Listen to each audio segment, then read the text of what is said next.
Gillette Stadium, Boston, July 16th, 2025. Coldplay is in the middle of yellow. The crowd is glowing. Phones are up. The energy is perfect. And then the kiss cam turns on. Out of 55,000 people, it lands on two.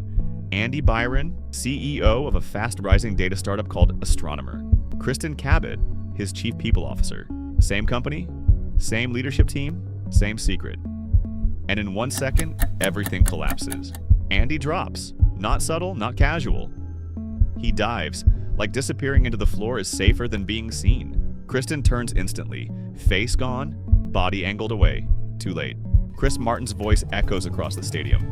Do you have an affair, or are you just very shy? The crowd laughs. The internet doesn't. 15 seconds. That's all it took. 15 seconds that turned into 300 billion views, not million. Billion. Take us back to the night of the Coldplay concert. Growing fallout from the kiss cam moments seen around the world, sparking dozens of memes and videos. It is crazy how big this is. That was the first time you all had physically touched. That's what you said to us earlier. You hadn't even touched. Andy Byron went silent, kept his marriage, and started getting job offers. Kristen Cabot, she lost her career, got death threats, had strangers showing up at her house, and eventually had to sit across from Oprah just to remind the world she's human. Same moment, two completely different consequences. So what really happened? The night nobody told you about. Every TikTok started with that Jumbotron clip, but the real story? It started weeks earlier, 6 weeks before Coldplay ever stepped on that stage. Kristen's life was already changing. Her marriage was over, not messy, not public, just finished. She and her husband Andrew had quietly separated and were planning a divorce. At the same time, her professional life was exploding, in a good way. Astronomer wasn't just growing, it was scaling fast, over 100% year over year. And when you're the CEO and head of HR in a company like that, you don't just work together, you live in the same pressure, same meetings, same decisions, same late nights. One afternoon over something as normal as sandwiches, Andy asked her a simple question. How are you doing? Really? She told him the truth. Her marriage was over, and that's when everything shifted, because he looked back at her and said he was in the exact same place. Separated, living apart, divorce dragging on for years, two people. Same situation, same pressure. That connection didn't grow slowly, it accelerated. Weeks of conversations, personal, emotional, layered on top of intense work stress, turned into something real. And here's what most people got wrong. They weren't trying to sneak around forever. Just days before the concert, 5, maybe 6, they had a long lunch. Not romantic, strategic. They talked about telling the board, changing reporting structures, making it official, doing it the right way. Then came the Coldplay tickets. Kristen invited Andy to join her and some friends. Weeknight concert, casual, safe. Or at least, it felt that way. On the way in, her daughter texted her, "So cool, you and Andrew are both at the same concert." Pause. Her estranged husband was in the same stadium, somewhere in those 55,000 people. She brushed it off. Statistically, impossible to run into him. They were in a dark general admission section, about 250 people. Music loud, lights low, everyone dancing. It felt anonymous. Until it wasn't. The Jumbotron found them. Andy ducked. Kristen turned, and in that split second, her mind didn't go to scandal, it went to her husband. What if he just saw that? And then the second realization hit harder. She wasn't just a woman in a complicated situation. She was the head of HR, standing next to her CEO, and she knew exactly how bad that looked. They left the crowd, found a table, tried to process it, but the real impact hadn't even started yet. That night, driving home, she worried about Andrew. Then in the middle of the night, her phone lit up. A message from Andy, a TikTok screenshot. Caption, "Houston, we have a problem." She didn't even have TikTok. She had no idea. Her entire life had just gone public. What happened to her? By 7 a.m., it was everywhere. Her phone didn't stop. Calls, messages, notifications. The board already knew. The internet had already decided who she was before she even woke up. Within hours, she made a choice. She walked away. Not forced, not negotiated. She left Astronomer because she couldn't ask others to follow rules. She had just broken. She thought staying quiet would make it pass. It didn't. Her address got leaked, Strangers showed up. Paparazzi camped outside, and then the call started. Death threats. Constant. Her kids heard one and thought they might lose their mom. That's when it stopped being internet drama.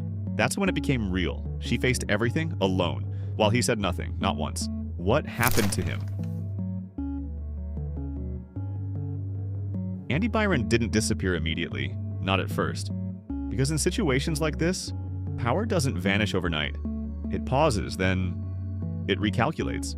First, the board stepped in. Not publicly, not dramatically, quietly, behind closed doors. He was placed on forced leave, the kind that sounds temporary, but usually isn't.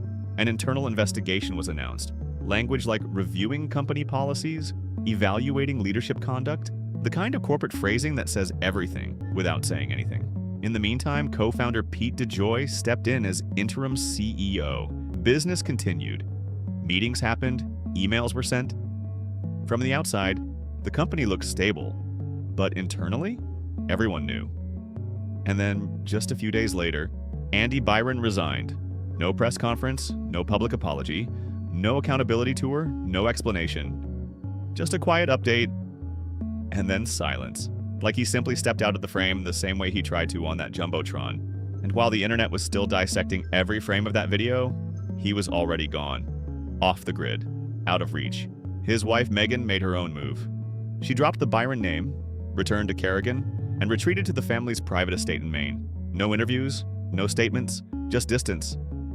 And yet, despite everything, his marriage survived, which for many people watching, didn't make sense, because the version of the story they saw online felt final.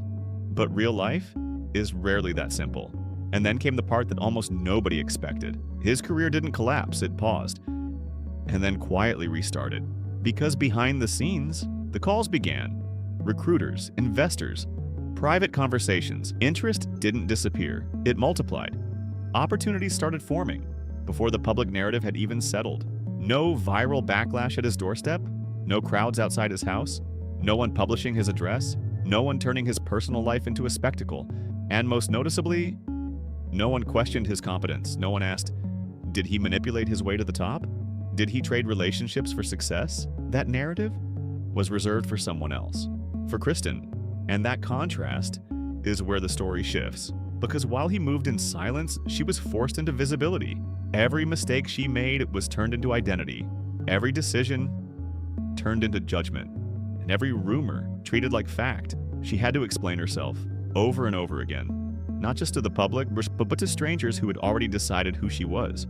Meanwhile, he didn't explain anything. He didn't deny, he didn't confirm, he didn't clarify. He just waited. And in today's system, silence can be strategy, because the less you say, the less there is to attack. The reality no one talks about. This wasn't just a scandal, it was a case study in how attention works.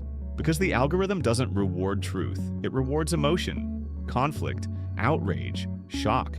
Kristen turned away for a second. Just one moment.